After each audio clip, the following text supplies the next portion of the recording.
बिस्मिल्लाहिर्रहमानिर्रहीम। अस्सलाम वालेकुम। मैं हूं वलीद रज़ा और आपको वेलकम करता हूं अपने यूट्यूब चैनल अलिफ किचन में। और उम्मीद करता हूं कि आप तमाम लोग बिल्कुल ठीक ठाक होंगे, खैरियत से होंगे। तो आज हम अलिफ किचन में क्या बनाने जा रहे हैं वो हम आपको बताएंगे बाद में।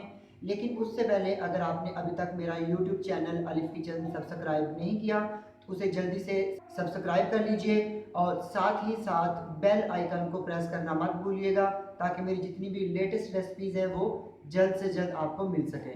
तो आइए चलते हैं रेसिपी की जानिब और देखते हैं कि आज हम अलिफ किचन में क्या बनाने जा रहे हैं। तो आज हम लोग अलिफ किचन में बनाएंगे स्पंज केक, ओवन और ओवन के बगैर। तो ये वाला जो है वो ओवन के बगैर कढ़ाई में बनाया है और ये वाला जो है वो मैंने ओवन में बेक किया है। तो आइए चलते हैं और देखते हैं कि स्पंज केक बनाने के लिए हमें किन किन चीज़ों की ज़रूरत है। तो आज हम अलिफ किचन में बनाएंगे विद ओवन और with out oven sponge cake. तो मुझे काफ़ी फरमाइश थी, हमारे एक मेरे बहुत ही प्यारे व्यूअर हैं सुहेल इजाज़ चीमा साहब, उनकी रिक्वेस्ट थी कि वलीद भाई प्लीज़ ओवन के बगैर स्पंज केक किस तरह से बनाया जाता है उसकी रेसिपी जो है वो सिखा दें। तो इसके अलावा एक दो लोगों ने और भी मुझे कहा था, इसकी फरमाइश की थी कि ओवन के बगैर केक बनाना बता दें या जो क्रीम केक होता है वो बनाना बता दें। तो ये आज की जो रेसिपी है उन लोगों के नाम है जो कि ओवन के बगैर केक बनाना सीखना चाहते हैं। तो आज की रेसिपी में मैं एक बेक करूंगा स्पंज ओवन में और एक मैं बेक करूंगा कढ़ाई में। आइए चलते हैं रेसिपी की जानिब और देखते हैं कि हमें केक बनाने के लिए किन किन चीज़ों की ज़रूरत है। तो यहाँ पे 100 ग्राम मैदा लिया मैंने, 100 ग्राम चीनी, 4 अंडे, 1 टीस्पून जो है वो इसमें जाएगा बेकिंग पाउडर, 1 टीस्पून इसमें जाएगा वनीला एसेंस। एक बात याद रखिएगा कि 1 पाउंड का केक बनाने के लिए हमें जो है ना वो 2 अंडों की और 2 औंस मैदे की और 2 औंस चीनी की ज़रूरत होती है, और जो 1 औंस होता है वो होता है 25 ग्राम के बराबर।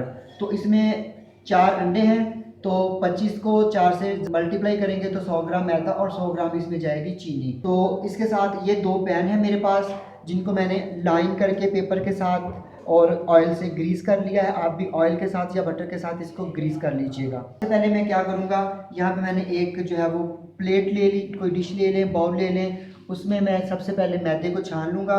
तो यहाँ पे मैंने जो है वो इसमें ट्रेनर में मैदा डाल दिया, इसमें मैं शामिल कर दूँगा ये बेकिंग पाउडर और इनको अच्छी तरह से हम लोग जो है वो छान लेंगे। या तो आप इसको 2-3 दफ़ा छान लें या आप इस तरह विस्क की मदद से इसको अच्छी तरह से मिक्स कर लें। तो ये हमारा मैदा जो है वो रेडी हो गया। एक बात याद रखिएगा कि आप जिस भी बाउल में एग वगैरह बीट करेंगे वो आपका साफ़ खुश्क होना चाहिए, उसमें किसी भी किस्म का जो है ना वो ऑयल या पानी नहीं होना चाहिए। तो ये मेरा बाउल है, ये चीनी मैंने इसमें जो है वो मैयर की थी तो इसमें थोड़ी सी चीनी लगी हुई है। तो इसमें मैं जो है वो अंडे बीट करूँगा। तो मैं अंडे इसमें तोड़ के फिर आपको दिखाता हूँ कि हम लोग आगे क्या करेंगे। तो ये हम इसमें जो है वो अंडे तोड़ रहे हैं। 2 अंडे जो है मैंने इसमें तोड़ लिए और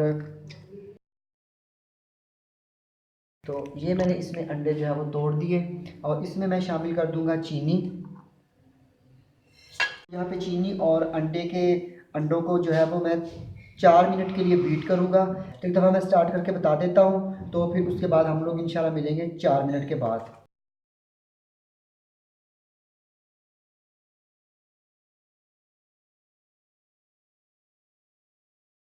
तो फुल स्पीड के ऊपर आपने इसको जो है वो बीट करना है। तो मैं यहाँ पे इसको बीट करता हूँ और मिलता हूँ आपसे 4 मिनट के बाद। तो ये देखिए 4 मिनट तक जो है वो मैंने अंडों को बीट किया। तो ये डबल ट्रिपल हो गया वॉल्यूम में। इसमें शामिल कर दूंगा 1 टीस्पून वनीला एसेंस। ये किसी भी आपको जहाँ से डिस्पोजेबल प्लेट्स मिलती हैं या खुशबुएँ वगैरह मिलती हैं, मिल्क पाउडर दूध मिलता है वहाँ से आपको, या किसी भी अच्छे सुपर स्टोर से आपको ये मिल जाएगा। तो इसके साथ में इसमें थोड़ा थोड़ा जो है वो मैदा शामिल करता जाऊँगा और उसको फोल्ड करता जाऊँगा।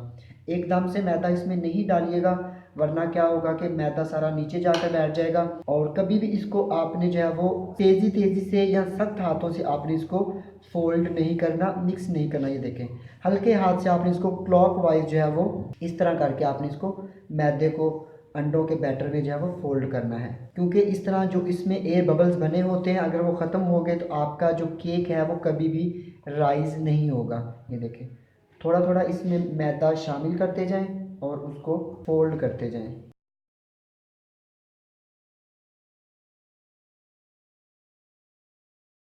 और आपने इसको जो है वो बैटर को ज़्यादा ओवर मिक्स भी नहीं करना। अगर आप ओवर मिक्स करेंगे तो फिर भी आपका जो केक है, जो स्पंज है, वो अच्छे से नहीं राइज होगा।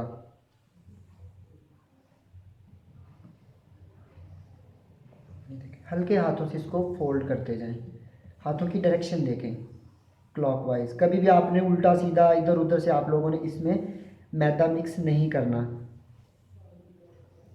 ये देखिए, पहला मैदा इसमें मिक्स होता जाए, आप और मैदा इसमें ऐड करते जाएं। ये मैंने इसमें सारा मैदा शामिल कर दिया और इसको फिर उसी तरह क्लॉकवाइज डायरेक्शन में मिक्स कर दूंगा।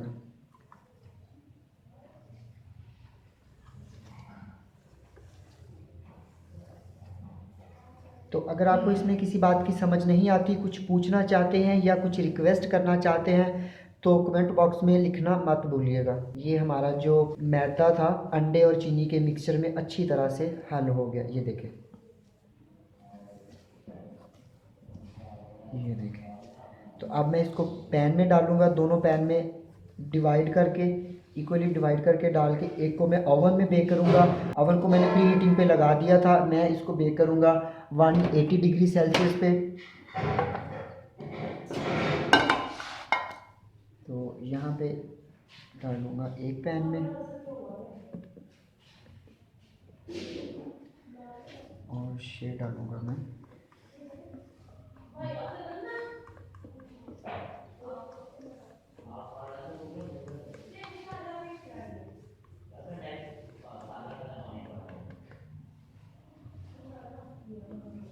तो जो भी बाउल वगैरह आप इस्तेमाल करें उसको अच्छी तरह से जो है वो साफ़ कर लीजिएगा, क्योंकि कुछ भी ज़ाया नहीं करिएगा। हर चीज़ इतनी महंगी है तो अपने पैसों का जो है वो सही से इस्तेमाल करिएगा। स्पैचुला जो है वो बेसिकली होता ही इसी काम के लिए है कि आपका जो भी बर्तन है वो अच्छी तरह से साफ़ हो जाता है। ये मैंने इक्वली डिवाइड कर दिया। अब एक को जो है मैं रखूँगा ओवन में और एक को मैं रखूँगा कढ़ाई में। तो ये कढ़ाई ली थी मैंने, और कढ़ाई में मैंने क्या किया था कि नीचे आप कोई भी जो है ना वो सांचा रख दें, कोई भी स्टैंड रख दें। तो मेरे पास यहाँ पे चिकन स्टीम करने वाला जो सांचा था, स्टैंड था, वो मैंने रख दिया और इसको मैंने 15 मिनट पहले जो है वो मीडियम आंच पे रख दिया था ताकि हमारी कढ़ाई जो है वो गर्म हो जाए। तो अब जो है ना इसको मैंने उठाया और ये मैं इसमें रख दूँगा और इसको मैं कवर करके जो है वो पकाता हूँ, बेक करता हूँ। तो कितना टाइम लगेगा वो मैं आपको बताऊंगा उसी टाइम। तो चूल्हे की आंच जो है वो मैंने मीडियम लो से थोड़ी सी तेज़ रखी है। तो ये मैंने इसको रख दिया इसमें। अब ये जो दूसरा पैन है इसको मैं रखूँगा ओवन में। ये ओवन था जिसको मैंने जो है वो प्री हीट कर लिया था। तो 180 पे इसको मैंने प्री हीट किया था। इसका जो नीचे वाला रॉड है वो मैंने ऑन कर दिया। तो इसको मैं रखूँगा इसमें। तो इसको ओवन में लगते हैं तकरीबन 25 से 30 मिनट। तो मैं इसको 25 मिनट पे मैंने सेट कर दिया। तो अल्हम्दुलिल्लाह केक हमारा अच्छी तरह से बेक हो रहा है और इसको बेक होते 20 से 25 मिनट हो चुके हैं और ये उसकी लुक है। तो अल्हम्दुलिल्लाह केक हमारा जो है वो बिल्कुल रेडी हो चुका है। इसको चेक करने का ये तरीका होता है कि इसमें कोई भी जो है ना वो स्क्वायर टूथपिक जो होती है या छुरी से इस तरह आप इसमें चेक करेंगे तो आपकी छुरी जो है वो नीट एंड क्लीन होनी चाहिए। तो इसको मैं निकाल लेता हूँ और हमेशा इसको निकाल कर जो है वो कूलिंग रैक पे रखें या किसी भी जाली पे रखें। डायरेक्ट नीचे नहीं रखिएगा, नीचे रखेंगे तो वो जो है वो सोगी हो जाएगा। तो इस तरफ हम जो अपना दूसरा केक है वो भी चेक कर लेते हैं कि ये कहाँ तक पहुँचा। तो ये देखें माशाल्लाह, ये देखें। तो इसमें भी हम लोग छुरी डालकर चेक कर लेते हैं और ये देखें हमारा ये वाला केक भी जो है वो बिल्कुल रेडी है। तो अब हम इसका चूल्हा भी बंद करते हैं और इसको भी हम लोग जो है वो बाहर निकाल लेते हैं। तो ये थी हमारी आज की केक की, स्पंज केक की रेसिपी ओवन और विद आउट ओवन के साथ। तो आपको ये कैसी लगी ट्राई कीजिएगा और मुझे फीडबैक ज़रूर दीजिएगा। तो अभी हम इसको थोड़ा ठंडा होने देते हैं और फिर निकाल के आपको बाद में दिखाएंगे। तो ये हमारे केक हैं, इनको मैंने जो है वो फ़ौरन ही निकाल लिया है पैन से। आप जब भी केक बेक करें उसको 5 से 10 मिनट के लिए पैन में रेस्ट दें। तो ये वाला जो केक है ये मैंने बेक किया है ओवन के बगैर कढ़ाई में। तो ये देखें, ये मैंने ओवन के बगैर कढ़ाई में बेक किया है इसको। इसका रिज़ल्ट देखें।